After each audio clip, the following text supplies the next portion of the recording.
Que Hachem vous protège, vous donne bracha v'atzlacha. Alors voilà, vous êtes en direct de Miami, chez vous en France, en Israël, là où vous êtes. Alors vous savez que tout à l'heure vous allez voir, j'étais ce matin sur le site Chaplain Tower, là où malheureusement l'immeuble s'est effondré. Il y a toujours une centaine de personnes qui sont recherchées. Il y a des juifs, des non-juifs, de tout, malheureusement. Donc on a été là-bas ce matin, on a fait des prières. On a les Mouna, avec les d'Akadosh Baruch Hu, qu'on verra des bonnes nouvelles si Dieu veut. Vous savez ce que les gens aujourd'hui demandent? Aujourd'hui, ils demandent qu'on les retrouve. Voilà. À un moment donné, il y avait toujours l'espoir de les retrouver vivants. Aujourd'hui, ils prient à Hachem, rien qu'on les trouve. Mais que Dieu fasse qu'on les trouve vivants. Mais, sur ce, je voudrais, mes amis, vous raconter une histoire. Une histoire qui est très importante parce qu'aujourd'hui, nous sommes dans les 3 semaines où il n'y a pas de musique. Dans les 3 semaines qu'on se prépare pour Tisha B'Av. Vous savez que Tisha B'Av, c'est le jour le plus endeuillé de toute l'année. C'est comme si on perd un papa ou une maman. Dieu vous en préserve. Tisha B'Av, on s'assoit par terre, c'est un deuil d'un jour, mais quand même, si on réfléchit un peu, c'est un deuil de 3 semaines, puisqu'il n'y a pas ni mariage, ni rien du tout. Quand même, alors, pendant ces 3 semaines-là, c'est des 3 semaines de réflexion, de savoir pourquoi le temple a été détruit. Vous savez, le temple, très bien, il a été détruit, mais c'était notre maison, non seulement notre maison, c'était aussi la maison d'Hachem, et malheureusement, on est encore en exil. Et Hachamim, ils disent que la génération où le Beth Amikdash n'est pas construit, comme s'il a été détruit. Ça veut dire que le fait qu'aujourd'hui, on vit sans Beth Amikdash, alors comme si le Beth Amikdash aujourd'hui a été détruit. Donc c'est la raison pourquoi chaque jour, on pleure, on se souvient de Beth Amikdash, la destruction de la maison d'Hachem, notre maison. Il faut savoir quelle est la raison pourquoi elle a été détruite. Donc, la raison, d'après nos sages, le 2e temple a été détruit à peu près moins de 2000 ans. La raison pourquoi il a été détruit, c'est parce que, malheureusement, il y avait de la haine gratuite. Alors, vous savez, c'est quoi le mot la haine gratuite? Pourquoi ça existe une haine gratuite? S'il y a une haine, c'est parce qu'il y a une raison. Si par exemple, moi je déteste quelqu'un, c'est qu'il y a une raison. Alors pourquoi on nous dit le temple a été détruit à cause de la haine gratuite? Attends, si quelqu'un m'a fait du mal et je le hais, je peux justifier pourquoi je le hais. Il m'a fait du mal, il m'a volé, je sais pas quoi. Vous appelez ça la haine gratuite? Non. C'est une haine qu'elle a une raison. Alors pourquoi on appelle ça la haine gratuite? Mes amis, c'est pas ça la raison. Pourquoi le temple a été détruit? C'est pas parce que j'ai fait du mal à quelqu'un ou quelqu'un m'a fait du mal. C'est que j'ai pas fait de mal, mais j'ai pas fait de bien. Ça s'appelle une haine gratuite. Ça veut dire que chez Akadosh Baruch Hu, il y a ce qu'on appelle l'amour gratuit. Aime ton prochain comme toi. Ça veut dire, je sais que on va pas aimer quelqu'un comme moi, c'est impossible. Jamais je vais arriver à aimer quelqu'un comme que je m'aime moi. Attends, moi je m'aime, c'est pas possible qu'on va me dire aime quelqu'un comme toi. Non. Mais quand même, avec toutes les fautes qu'on fait, avec tout ce qu'on fait, Hachem, il nous maintient, il nous aime. On est là encore. Alors, quand même, pourquoi on fait pas comme Hachem? L'amour gratuit, c'est quoi l'amour gratuit? C'est un bonjour à quelqu'un. On voit quelqu'un qui a besoin de quelque chose. On est là pour l'aider. Ça s'appelle l'amour gratuit. Je lui dois rien, il me doit rien, et quand même, je me réveille, je lui fais un service. Ça s'appelle l'amour gratuit. Parce que le bon Dieu est là avec nous. Avec tout le mal qu'on fait, il a vis-à-vis de nous l'amour gratuit. Alors quand je vois il veut qu'il y ait l'amour gratuit. Il veut il veut voir entre nous, il y a une aide, il y a quelque chose, il y a un flash, un bonjour. Vous savez, il y avait un rabbin qui s'appelle Rabbi Meir Hadash, un grand tzaddik, c'est un Rosh Shiva. On raconte celui qu'une fois était chez lui à la maison et il y avait son élève qui dormait avec lui à la maison. Et au milieu de la nuit, son élève, il remarque que le Rav, il se réveille, il s'assoit au salon, il tourne, il n'arrive pas à dormir. Alors il lui dit, Rabbi, pourquoi tu dors pas? Il dit, j'arrive pas à dormir. Il lui dit, c'est pas possible que tu n'arrives pas à dormir. Si tu dors pas, c'est qu'il y a une raison. Un homme comme toi, il peut pas ne pas dormir s'il n'a pas une raison. Il doit avoir quelque chose qui te perturbe, que tu n'arrives pas à dormir. Il a dit, eh ben, tu veux que je te dise la vérité? Il lui dit oui. Dis-moi, Rabbi, je veux savoir pour que je puisse apprendre. Il lui dit, j'arrive pas à dormir parce que je ne comprends pas lorsque quelqu'un, il fait quelque chose de bien, pourquoi on ne va pas lui donner des compliments? Quelle est la raison? Qu'est-ce qu'on perd? Qu'est-ce qu'on perd de voir quelqu'un qui sourit? Vous savez, lorsqu'on donne un compliment à quelqu'un, eh ben, on le fait vivre. Il vit. Donner un compliment à quelqu'un, c'est important. Vous savez, vous rentrez chez vous à la maison, vous sentez l'odeur du brûlé. Qu'est-ce que vous allez faire? Eh ben, vous allez tomber sur votre femme. Eh, t'as brûlé, tu fais rien du tout, toute la journée tu es à la maison avec ta mère, etc., etc., et voilà, pour une fois, tu fais un repas, et voilà, tu le brûles. Alors, non seulement t'as pas donné de compliment à ta femme, mais tu es tombé sur elle, alors là, ça peut créer même un schlambaït à la maison. Mais par contre, tu rentres à la maison, tu sens le brûlé. Et tu dis à ta femme, tu veux que je t'aide à nettoyer un peu le truc là? Ou bien voilà, tu dis, eh ben, capara, c'est rien du tout. Ben, t'as brûlé le repas, c'est rien du tout. Ben, de toute façon, c'est pas grave, hein. J'ai pas faim. On a le temps. Eh ben, la pauvre, tu la soulages. Elle respire. C'est ce qu'on appelle l'amour gratuit. L'amour gratuit, c'est, tu donnes un compliment à quelqu'un. Vous savez, il y a un grand tzaddik, il s'appelle Rav Meltzer Alav Shalom. Un grand tzaddik, Bémet, hein. Il est très connu. C'était le grand Rav de Yerushalayim. Rabbi Issa Zalman Meltzer Alav Shalom. Très connu. Une fois, lorsqu'il est arrivé à Yerushalayim de la Russie, il a entendu parler d'un grand Rav qui s'appelle, un grand Rav, Reuben Ben-Gis. Il s'appelle Rabbi Reuben Ben-Gis. Il va le voir. Il lui dit, c'est vous, Rav Reuben Ben-Gis? Il lui dit, c'est moi. Il dit, ben, je te dois toute ma vie. Je te dois ce que je suis. Voilà, je suis venu là et sachant que vous êtes là, voilà, je vous dis, je vous dois tout. Et Rav Reuben Ben-Gis lui dit, toi, tu me dois ta vie? Mais, attends, mais d'où je te connais? Ben, je te connais pas. J'ai entendu parler de toi, mais comment tu peux dire une chose pareille? Il dit, ben, tout ce que je suis aujourd'hui, c'est grâce à toi. Alors, Rav Reuben Ben-Gis, il le regarde, il dit, ben, explique-toi, parce que je comprends pas ton histoire. Toi, tu es venu ici à Yerushalayim pour être le grand rabbin de Yerushalayim. Moi, je suis là depuis quelques années. Je suis vieux. Mais, enfin, je suis pas aussi vieux que toi. Mais je pense pas que tu me dois ta vie. Je comprends pas. Je comprends pas. Il me dit oui. Vous savez, quand j'étais jeune, j'avais un choix. On m'a proposé d'aller à 2 yeshivot.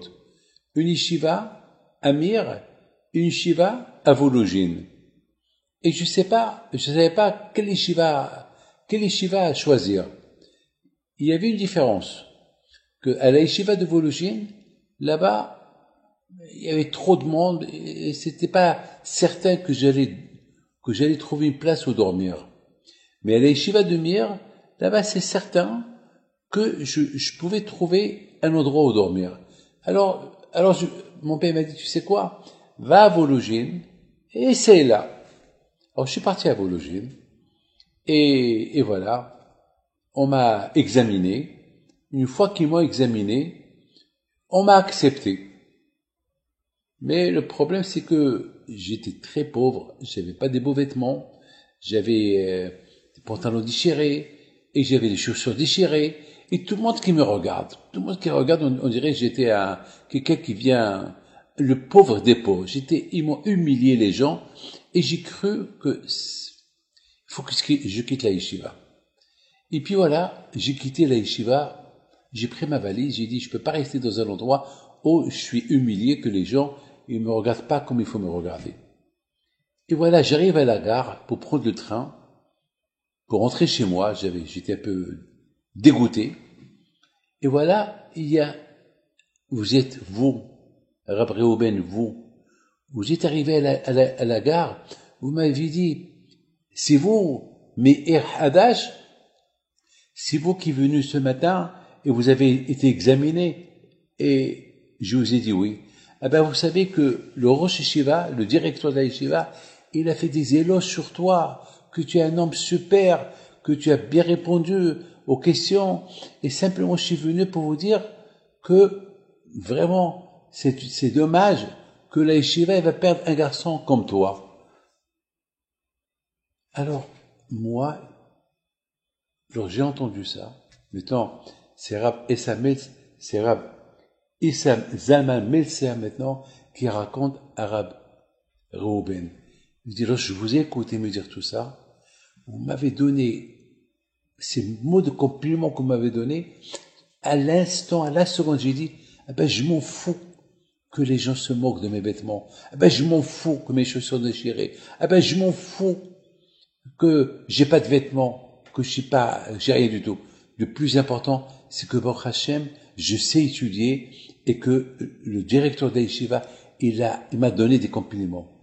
Alors, Rab Essaï se dirige à Reuben, et Rabbi Reuben, vos paroles que vous m'avez reconforté, que on était heureux de moi, ça m'a donné un courage et je suis reparti à l'Aïshiva. Et si maintenant je suis ce que je suis, ben c'est grâce à toi. C'est grâce à tes paroles.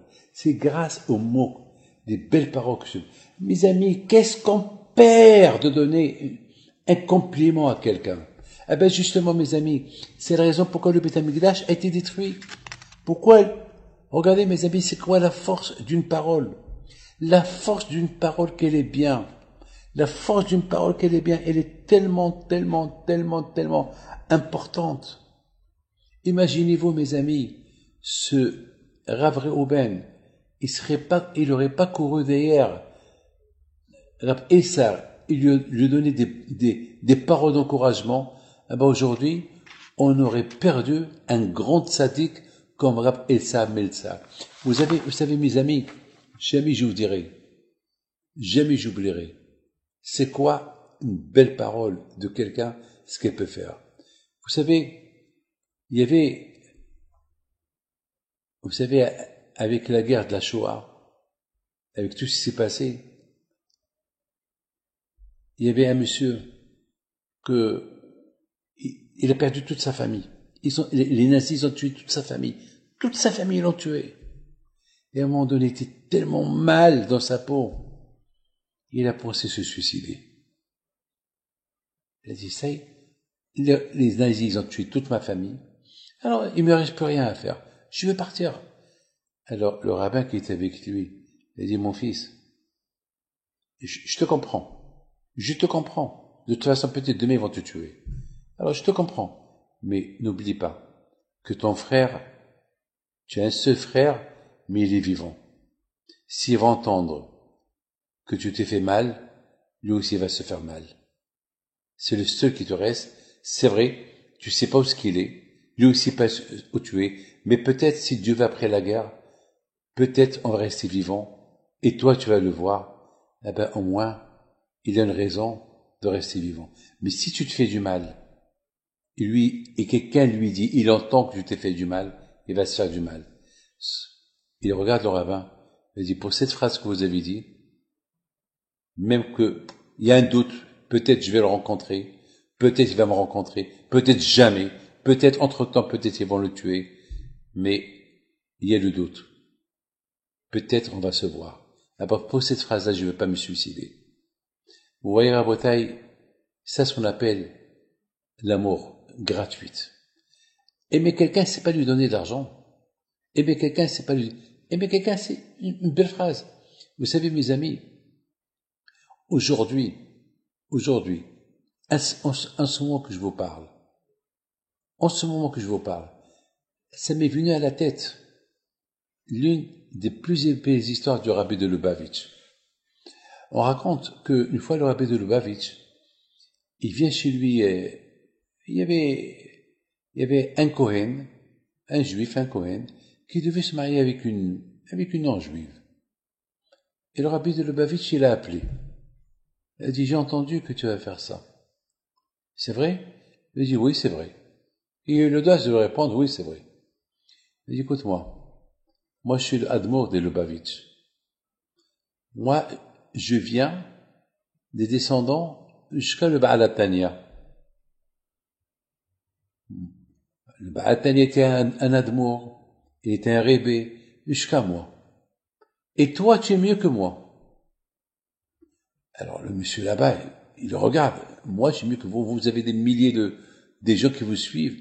Vous êtes toujours sur la télévision, vos cours de Torah. Vous êtes l'homme le plus connu du monde. Quel rapport entre toi et moi? Le rabbi lui répond. La différence entre toi et moi c'est que toi tu es Kohen. Et moi, j'arrive pas à ta cheville. Parce que moi je peux pas être Kohen. Toi tu es Kohen. Hachem t'a choisi. Hachem il a choisi les Kohanim. Moi, le bon Dieu m'a pas choisi. Moi, je suis un juif, c'est tout. Je suis le rabbi de Lubavitch. Mais je suis avec un juif. Alors que toi, non. Si maintenant, on va se trouver, toi et moi, à la synagogue, eh ben, toi, tu vas monter avant moi. Pourquoi? Parce que toi, tu es Kohen. Et moi, je suis avec Israël. Et cette belle phrase qu'il a dit, le rabbi de Lubavitch, à ce Kohen qui devait se marier avec une non-juive, il a versé des larmes. Eh ben, il a fait une grande teshuva, et c'est l'un des messieurs aujourd'hui qui donnent des cours de Torah à gauche et à droite. Une belle phrase. Mes amis, combien, chacun de nous, il doit faire attention à ce qui sort de sa bouche. Mes amis, le Beth Amikdash a été détruit, on dit, à cause de la haine gratuite. Vous savez, à l'époque, Hachamim disent, qu'à l'époque du deuxième Beth Amikdash, il y avait beaucoup de tzadikim. Alors comment on peut dire, il y avait des tzadikim, et de l'autre côté, on dit, il y avait la haine gratuite. C'est dur. La haine gratuite. C'est très dur. Très, très dur d'expliquer ça. Mais la réponse, elle est simple. Vous savez c'est quoi la réponse? Ben, la réponse est que lorsqu'il n'y a pas l'amour gratuite, eh ben, ça s'appelle une haine gratuite. Parce que qu'est-ce qu'on perd de faire du bien à quelqu'un? Un bien qui nous... Regardez, on respire du matin au soir. Est-ce qu'on paye ce qu'on respire? On respire, voilà, bon Hachem, il y a de l'air. Est-ce qu'on paye? Rien, c'est du gratuit. On bouge les mains. Rien, c'est du gratuit. On n'est pas paralysé. Rien, c'est du gratuit. Cette semaine, on m'a emmené une femme, la pauvre, qui est sur une chaise roulante, comme ça, la pauvre. Et, mamash, tsema.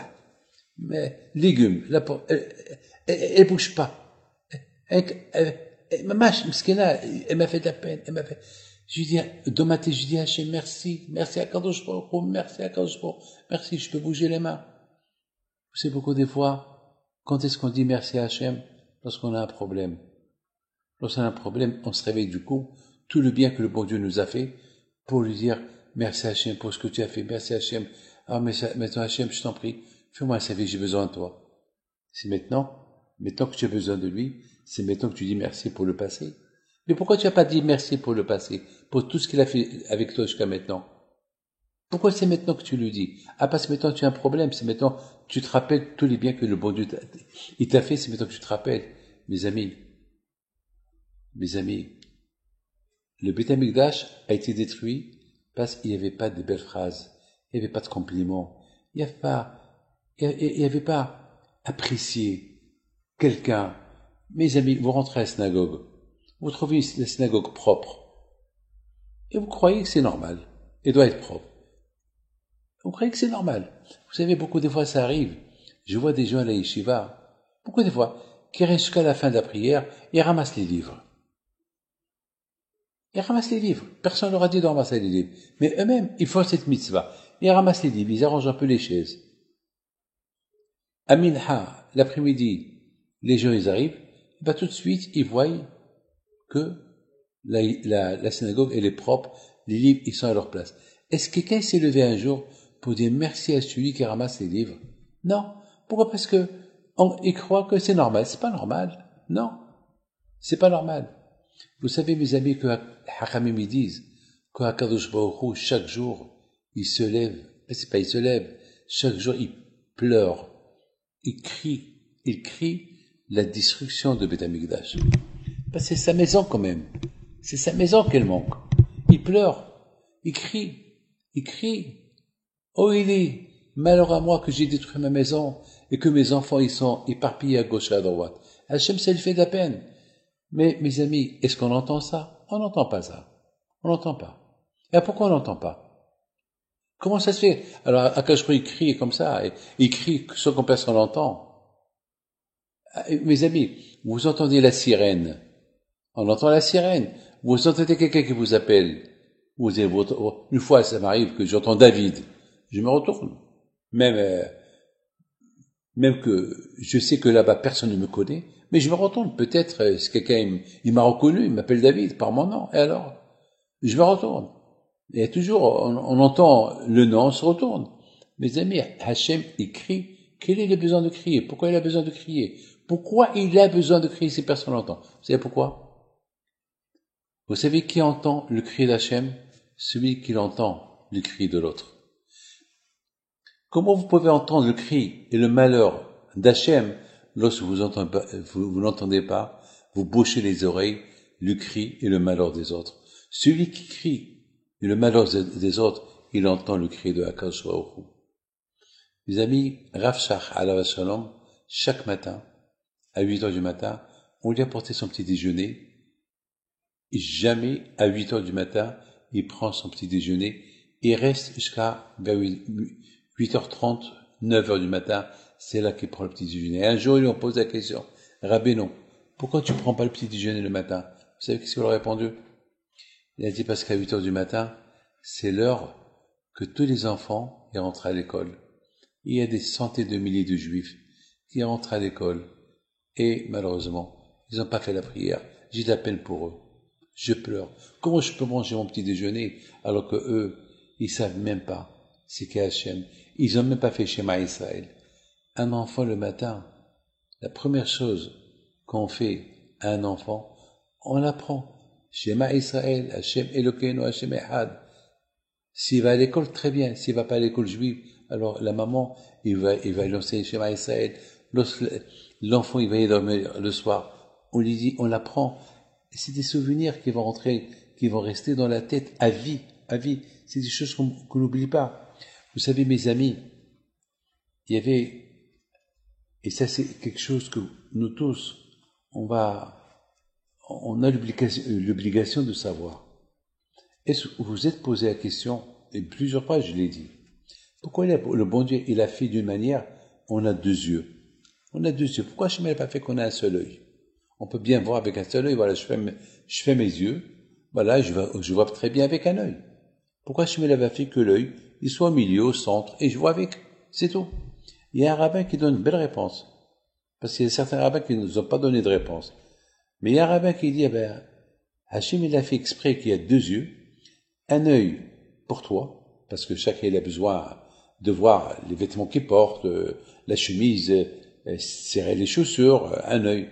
Alors un œil c'est pour toi, l'autre œil c'est pour voir l'autre, pour voir qu'est-ce qu'il a besoin l'autre. C'est beau, c'est beau. Faut pas. Alors non, malheureusement qu'est-ce qu'on fait? On va utiliser deux yeux pour nous. Alors non, c'est pas bien. Il faut savoir. Donc en deux mots, combien chacun de nous, il doit faire attention au prochain. L'amour gratuite, c'est pas grave. Un sourire, il coûte pas cher. Qu'est-ce qui est cher? Avec tout ce que le bon Dieu nous donne, combien de gratuit nous donne on rentre pas dans un magasin. Rappelez-vous lorsqu'il y avait le corona, et que malheureusement, combien des gens, ils avaient pas de respiration, ils pouvaient pas respirer, et il fallait le prendre à l'hôpital pour leur donner l'oxygène, et parfois ils devaient endormir la personne pour vraiment leur faire l'oxygène à travers la gorge. Et Baruch Hashem, Baruch Hashem, Baruch Hashem. Combien de merci on doit dire à Hashem qu'on n'a pas eu le corona. Que Baruch Hashem, on peut respirer.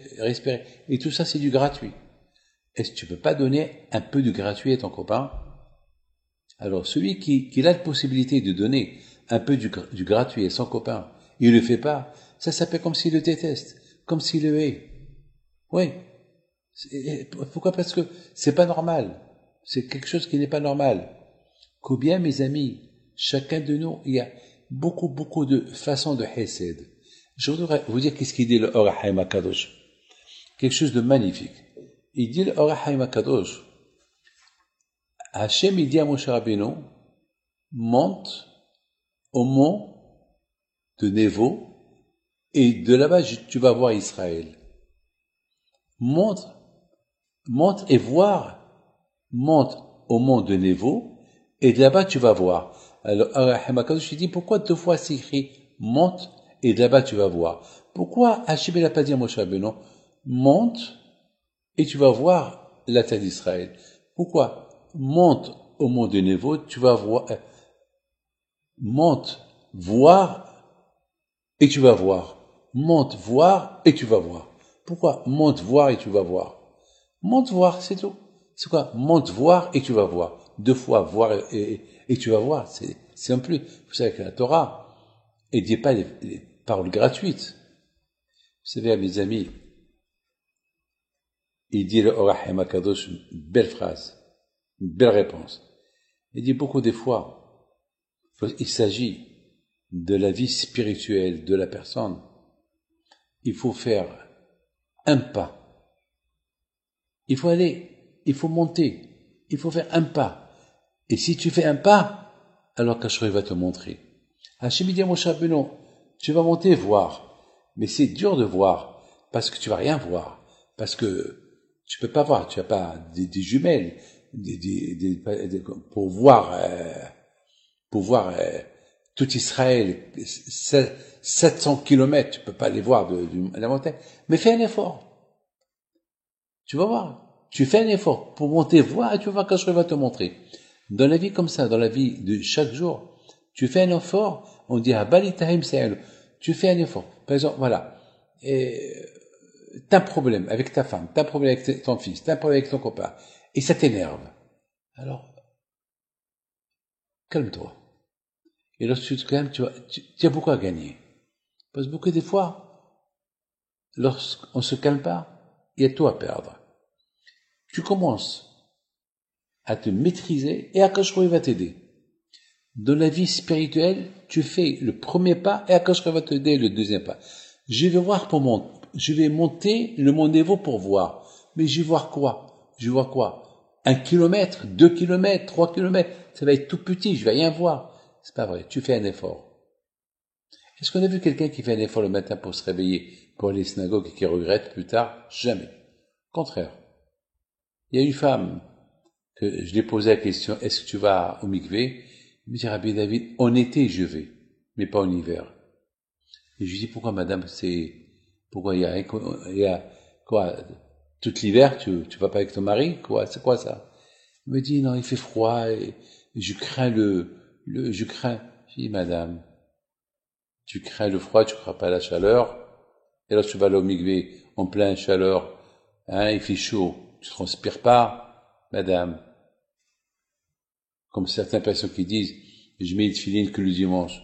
Pourquoi il n'y a pas de lundi? Pourquoi tu manges que le dimanche? Tu manges pas le lundi? C'est le Sahara qui essaye de t'embrouiller. Non. Là où il y a le Sahara, là où il y a une mitzvah à faire, tu fais un effort et tu vas voir, le bon Dieu va t'aider à continuer l'effort. Celui qui veut se sanctifier, alors Hachem il aide. Mes amis, il faut savoir une chose. On peut pas avoir un pied devant et un pied derrière. C'est impossible. Lorsqu'on monte les escaliers, on peut pas monter les escaliers et laisser le pied derrière. C'est impossible. Lorsque tu montes, il faut que tu montes. Lorsque tu descends, il faut que tu descends. Tu peux pas monter avec un seul pied et tu traînes l'autre pied. C'est impossible. Tu as besoin des 2 pieds. tu as besoin des 2 pieds. Beaucoup de fois ça arrive.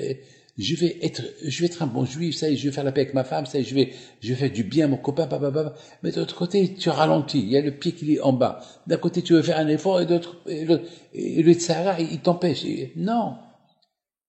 Fais des efforts. Tu avances, tu vas voir le bon Dieu. Il va avancer avec toi. Écoutez-moi. Dans la paracha de la semaine dernière, Pinhas, je raconte une belle histoire. Dans la paracha de Pinhas, on dit que Pinhas, lui, il y a un avis. Alors Pinhas, il a fait un gros geste.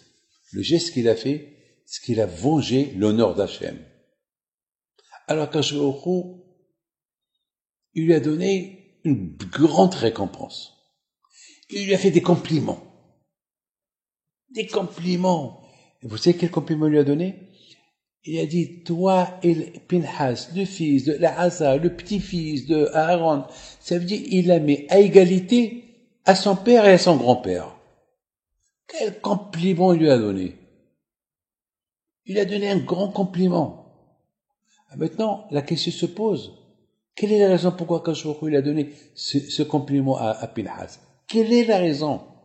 Mais c'est normal ce que Pinhas il a fait. Ce qu'il a fait, c'est normal. Il a fait ça pour le bon Dieu. Ah, pourquoi les compliments? Pourquoi les compliments? Mes amis, si je me lève tôt le matin, et j'ai besoin que le bon Dieu me fasse du compliment parce que j'ai levé tôt le matin, eh ben, je sais lever tôt le matin pour aller prier, après pour aller travailler, gagner de l'argent. Pour ça, le bon Dieu, il faut qu'il me fasse des compliments. Eh ben, mes amis, alors, Pinhas aussi. Pinhas, il a vu ce Zimri, qu'il a fait une grande Avera. Alors, Zimri, il a fait une grande Avera. Et Pinhas, il est parti, il a puni Zimri, il a vengé l'honneur d'Hachem. Et grâce à lui, la pandémie qu'il y avait une Magefa, il y avait comme le Corona, les Juifs, ils sont morts presque 24 000 Juifs. Et avec le geste qu'il a fait Pinhas, la Magefa, elle s'est arrêtée. Alors, Akash Baruch Hu, il fait des compliments. Pinhas, Ben Elazar, Ben Aaron, à Cohen. Et il lui a dit, voilà, je te donne une récompense. Tu vas jamais mourir, tu vas rester vivant, tu vas devenir Élie un Navi, tu vas devenir Cohen. Pourquoi tous ces compliments? Eh ben, mes amis, la Torah, elle veut nous enseigner que lorsque quelqu'un fait quelque chose, que ça mérite un compliment, eh ben, il faut lui faire le compliment. D'où on apprend d'Hachem. On a vu que Hachem, c'est ce qu'il a fait avec Noah. Hachem, avant de détruire le monde, avec le déluge, il a dit à Noah, toi seul tu vas rester vivant, parce que toi tu es un tzaddik, parce que toi tu es un homme merveilleux. Il lui a fait un compliment. Alors on se pose la question, mais pourquoi Hachem il fait des compliments à Noah? Ben c'est, lorsqu'on donne un compliment à quelqu'un, on lui remonte le moral. Ah, Hachem il est content de moi. C'est pour ça que vous les parents, lorsque si vous voulez avoir vos enfants entre vos mains, faites-leur des compliments. Ah, mon fils, super. Ah, il paraît que tu as bien étudié. Super, mon fils, tu t'es levé avec moi ce matin à la prière. Super. Vous savez que les compliments, ça donne, ça renforce le moral. Vous savez, mes amis, c'est, même dans le Shlom Bayit, si vous voulez avoir un très bon Shlom Bayit à la maison, et si vous voulez que vos enfants, ils vous aiment, il faut leur faire des compliments. Vous savez que mes enfants, ils adorent que je leur fais des compliments. Je leur fais pas. Je leur fais pas beaucoup, mais ils savent que je les aime. Ils savent. De temps en temps, je leur glisse un petit mot. Pourquoi? Parce que moi, mon père, Alav Shalom, jamais m'a fait de compliments. Tout ce que je sais, mon père m'a mis comme un train qu'on le met sur les rails. Il m'a poussé. J'ai compris que le fait qu'il m'a poussé, c'est ça le compliment. S'il n'y avait pas ce pouce-là de mon père, ben je ne serais pas aujourd'hui ce que je suis. Dans mes enfants aussi, j'ai fait pareil comme mon père. Je les ai mis sur les rails et je les pousse. De temps en temps, je leur fais des compliments. Les Rabotai, ils n'ont pas besoin de mes compliments, car grâce à Dieu, ils ont des compliments des autres. Mes amis, on voit que Hachem, il a fait des compliments à Pinhas pour que nous on apprend. Lorsqu'on voit quelqu'un qui fait quelque chose de magnifique, quelque chose de bien, alors il faut lui faire des compliments pour lui donner du courage, pour le renforcer. Vous savez, il y a quelqu'un, que le pauvre, il a perdu, toute l'année, il a perdu dans les contrôles. Je voudrais pas d'honneur, c'est vrai.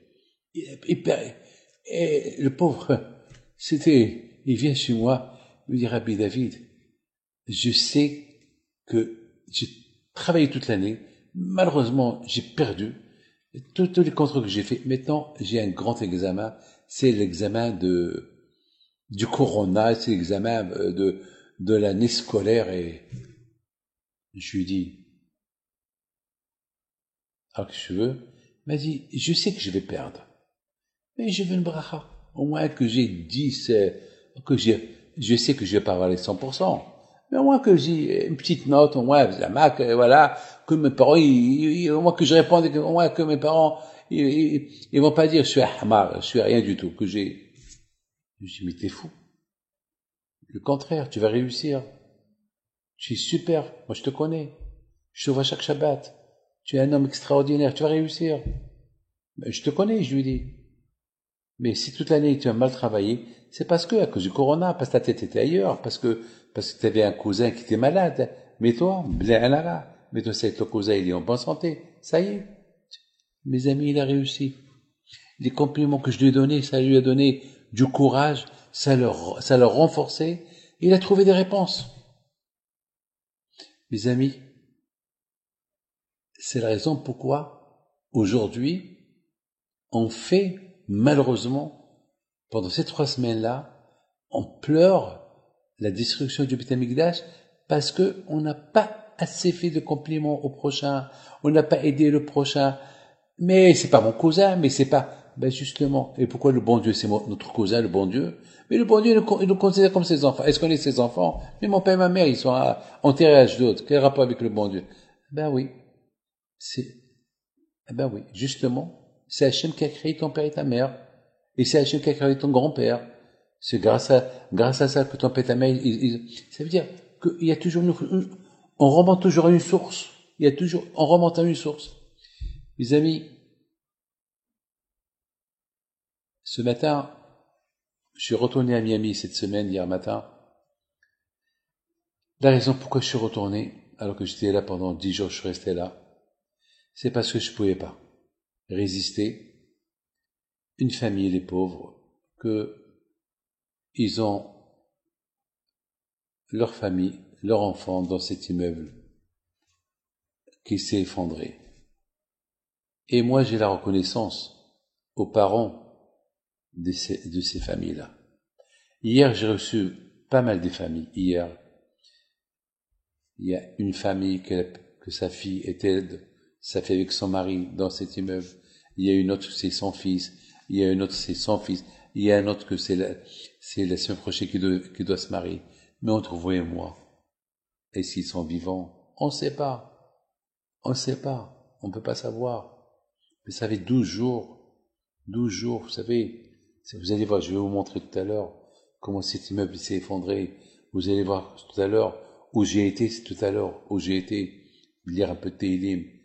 On ne sait pas. Mais vous savez maintenant qu'est-ce que les familles demandent? Ils demandent une seule chose, qu'on les trouve. Maintenant, bien sûr, s'il y a un miracle, il y a un miracle. Mais s'il n'y a pas de miracle, alors s'il n'y a pas de miracle, au moins on trouve les corps. C'est ça le miracle. C'est ça. Vous savez, quand j'étais là-bas ce matin, dans ma tête, qu'est-ce que je disais? Vous savez que pendant 20 ans, je recevais les gens à Miami dans cette maison, dans cet immeuble. Ben, je suis parti là-bas ce matin. Je suis parti là-bas aussi la semaine dernière. Mais ce matin, il y a 2 heures, à peine 2 heures, j'étais là-bas. J'ai dit, David, combien tu dois dire merci à Hachem? Moi, je suis vivant. Je peux encore dire merci à Hachem. Mais ceux-là qui sont là-bas, peut-être il y a des vivants qui vont dire merci à Hachem. Mais s'ils ne sont pas vivants, alors dans l'autre monde, ils diront à Hachem, aie pitié des autres. On ne peut pas comprendre.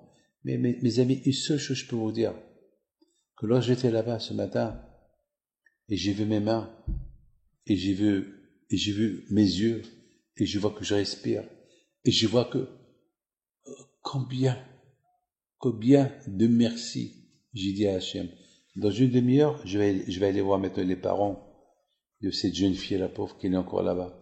Qu'est-ce que je vais lui dire? Ben, je vais lui dire simplement, dans la vie, on doit dire que merci à Kadosh Baruch Hu. Dans les bons moments, dans les mauvais moments, on doit dire merci à Kadosh Baruch Hu. Parce qu'on ne peut pas savoir qu'est-ce qui est caché derrière tout. Vous savez que le vendredi, on m'a dit Rabbi David ne va pas à Miami parce qu'il va avoir un ouragan. Donc, depuis hier, on l'attend. Et moi, depuis hier, je prie qu'il n'y a pas. Alors maintenant, je suis moi avec la météo. Il y a une guerre entre moi et la météo. Moi, je prie qu'il n'y a pas d'ouragan. Et bien sûr, l'ouragan, et tous les météos, ils disent, ça approche, ça approche, ça approche. Mais de plus que, et le temps, il est pas bien du tout. Hier soir, les tonnerres, hier soir, mais grâce à Dieu, il n'est pas encore arrivé. On ne sait pas. Pour moi, pourquoi? Moi, j'ai mon intérêt. Mon intérêt c'est que je veux pas qu'il y ait trop de pluie là-bas. Là où j'ai été tout à l'heure, parce que trop de pluie, à Chemichmor, ça peut, s'il y a des vivants, on ne sait pas, ils peuvent se noyer et c'est fini. Alors là, on va même pas trouver, ou bien s'ils sont, je sais pas, je préfère ne pas parler. Mais je prie à Hachem. Mes amis, qu'est-ce que je vais dire dans une demi-heure à ces gens-là, les parents de cette jeune fille? Eh ben, des paroles de réconfort, c'est tout. Comme que j'ai fait jusqu'à maintenant. Mes amis, le cours que je viens de vous donner, ça soit pour Be'ezat Hashem, pour la santé de tous ceux qui sont malades, pour que ça soit aussi pour ces 100 personnes qui sont encore là-bas sous la terre. On ne sait pas c'est quoi leur avenir, qu'est-ce qui se passe avec 12 jours. Malheureusement, on est dans un moment de catastrophe. On a vu le corona, c'est pas encore fini. On a vu ce qui s'est passé à Miron, on a vu ce qui s'est passé à Yerushalayim, la ville de Shavuot. Et voilà, on a vu ce qui s'est passé ici. Mais ce que j'ai beaucoup aimé ici, c'est il y a une union. Malheureusement, c'est dans le mal qu'on se réunit. Baruch Hashem, il y a des familles qui s'apportent à manger. Il y a, n'oubliez pas, il y a presque 200 familles qui sont sans maison. Il y a un juif qui a donné un immeuble entier pour 50 familles, pour qu'ils habitent là-bas, chaque qui trouve où aller. Le bien, le hesed, un hesed extraordinaire, un hesed extraordinaire, de tous les côtés, de tous les côtés, il y a le hesed. Mais est-ce que, avec lorsqu'il y a des catastrophes, quand il doit avoir le hesed, il doit être tout le temps. Mes amis, n'oubliez pas une seule chose. On ne perd rien de donner un compliment à quelqu'un. On ne perd rien de dire bonjour à quelqu'un. On ne perd rien de faire un sourire à quelqu'un. Ça coûte pas cher, un sourire. Vous savez, mes amis, j'ai essayé de me travailler. Beaucoup des fois, lorsque je reçois les gens, je fais du sérieux. Ils ont peur. Et alors, je fais un sourire, ils sont décontractés. Alors, j'essaie pas tous les moyens, mais avec tous les problèmes que j'entends, parfois je m'oublie moi-même. Bon, si jamais j'ai fait la tête à quelqu'un, je lui demande pardon. Mais de toute façon, le Beth Amikdash a été détruit à cause de ça. C'est parce que il y avait pas. Regardez, même les enfants, les élèves de Rabbi Akiva, 24 000 élèves de Rabbi Akiva, ils sont morts dans la pandémie. Pourquoi? Le Nahagu Kavod Zebezé, parce que chacun n'a pas fait honneur à l'autre. Chacun n'a pas donné des compliments à l'autre. C'est-à-dire que le monde, on a besoin. On vit dans un monde de déstress, un monde malheureusement de dikaon, un monde de la dépression, de la déprime. Vous savez, avant-hier, vendredi, il y a eu une bagarre entre un couple et malheureusement ça s'est mal terminé. Très mal terminé. C'est passé à Marseille. Très mal terminé. Et le monsieur, il devait l'opérer. Parce que il a reçu à Chemichmor des coups graves. Ils l'ont opéré, mais sa vie était en danger. Hier, on m'a appelé. Alors, le monsieur qui m'a appelé hier, il m'a dit, Rabbi David, voilà, ce monsieur-là, il a laissé 2 filles, parce qu'il a perdu sa femme, mais malheureusement, il a reçu des coups graves, qu'il est entre la vie et la mort, et ces 2 filles, une, c'est lui, c'est un monsieur qui l'héberge, et l'autre, c'est une autre. Et Rabbi David, je vous appelle, je sais que vous êtes à Miami, priez pour Hachem, pour qu'il vive. J'entends un juif qui me dit, prie. Mais tu le connais? Non, je le connais pas. Pourquoi tu me dis? Et la fille que tu héberges chez toi, tu la connais? Je la connais pas. Mais c'est pas grave. Mais que Dieu fasse. Il me dit, mais Rabbi David, mais s'il lui arrive quelque chose, je peux toujours garder cette fille. Je dis, ça, je peux pas te dire, ça, tu verras, elle est adulte. Ça. Mais, on a prié. Aujourd'hui, il m'appelle, après que j'ai terminé ma prière, il m'appelle. Rabbi David, le grand miracle s'est passé à Marseille. Le grand miracle s'est produit à Marseille. Quoi? Les médecins ne comprennent rien. Les blessures, ils se sont fermées, ils avaient plus besoin d'opérer. Il est hors danger. Donc, dans quelques temps, il peut récupérer ses enfants. Alors, je lui dis, tu sais, mon fils, pourquoi? Le monsieur y vit? Parce que grâce à ta prière. Je me rappelle hier comment tu as prié pour lui, on dirait que c'était ton frère. Tu as prié pour lui. Voilà, mes amis. Il a prié pour lui. Moi aussi j'ai prié, mais lui il a prié plus que moi. Lui il a prié plus que moi. D'un côté, il pouvait se contenter avec à me donner un bracha sans que lui il prie. Non, c'est ça mes amis. Si on veut reconstruire le Beit Hamikdash, soyez conscients de Dvarim Sheben Adam Lehabero, les choses qui sont liées entre nous. Maintenant on va voir un petit truc, comme ça après tous on va faire la prière pour les gens portés disparus à Miami. Ça, mes amis, c'était...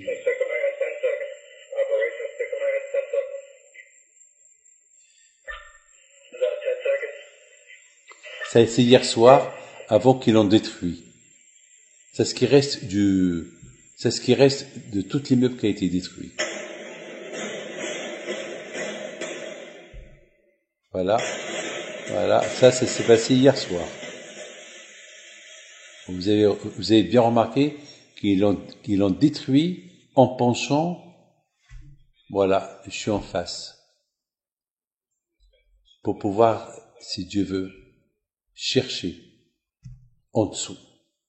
On dit que, parce qu'ils ne pouvaient pas pénétrer à l'endroit où ça a été détruit, parce que l'immeuble était en danger. Ils pouvaient tomber. Donc, ils l'ont fait tomber pour que si Dieu veut maintenant, ils sont en train de dégager. Et voilà, on a prié ce matin là-bas. Moi, j'étais avec vous Shabbat à la Yeshiva, et j'ai repris l'avion, et je suis venu. Et si Dieu veut, je repars le mercredi, si Dieu veut. Je retourne chez moi. 100 personnes là-bas, vous vous rendez compte? Ils ont déjà trouvé une 40aine morts. Il y a encore 100 personnes, dont 38 juifs encore, qui sont portés disparus. Que Hachem y fasse que on trouve tous les 100 personnes là-bas.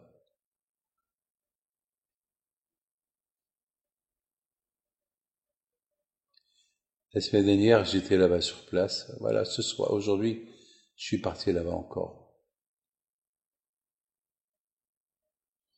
Voilà, si Dieu veut, Azat Hashem, qu'on voit des miracles.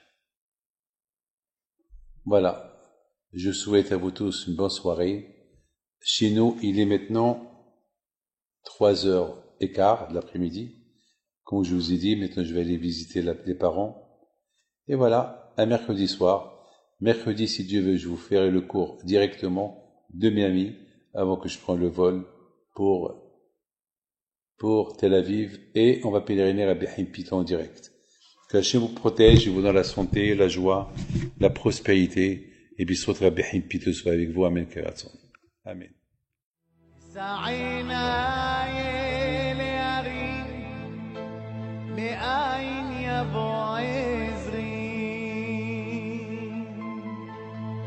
עזרי מעם אדוני